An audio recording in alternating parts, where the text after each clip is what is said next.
In those days Hiskiyahu was sick unto death, and Yeshayahu the prophet, son of Amatz, went to him and said to him, Thus said Yahweh, Set your house in order, for you are going to die and not live.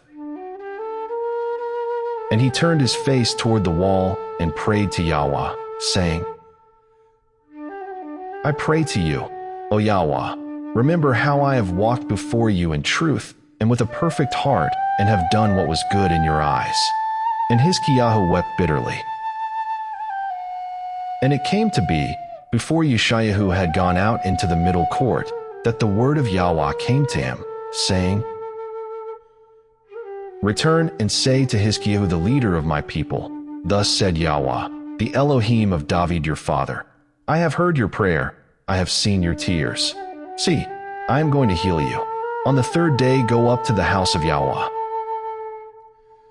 I shall add to your days 15 years, and deliver you and this city from the hand of the sovereign of Ashur, and shall defend this city for my own sake, and the sake of David my servant. And Yeshayahu said, Take a cake of figs. And they took and laid it on the boil, and he recovered. And Hiskiyahu said to Yeshayahu, What is the sign that Yahweh does heal me, and that I shall go up to the house of Yahweh the third day?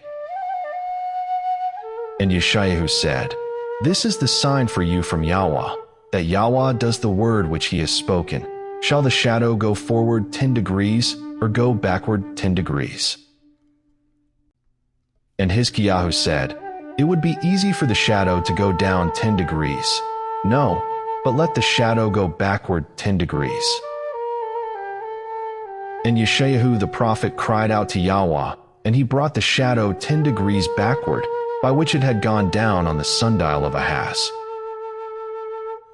At that time Berodach Baladan son of Baladan, sovereign of Babel, sent letters and a present to Hiskiyahu, for he heard that Hiskiyahu had been sick.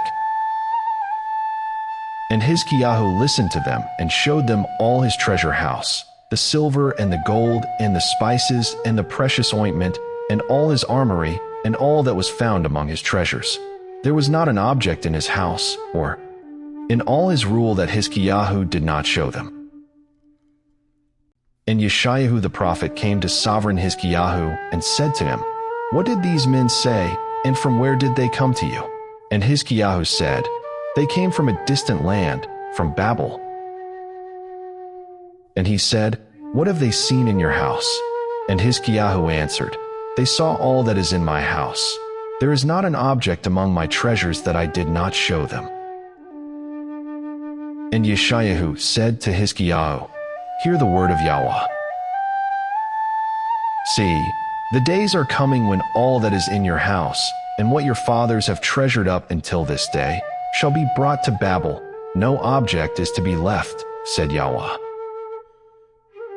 And they are going to take away some of your sons who are to be born to you, whom you bring forth, and they shall be eunuchs in the palace of the sovereign of Baal. And Hiskiyahu said to Yeshayahu, The word of Yahweh which you have spoken is good. And he said, Is it not so, if peace and truth are to be in my days?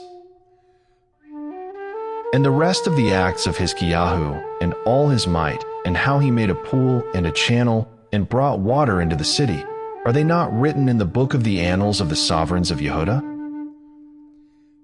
So Hiskiyahu slept with his fathers, and Manasseh his son reigned in his place.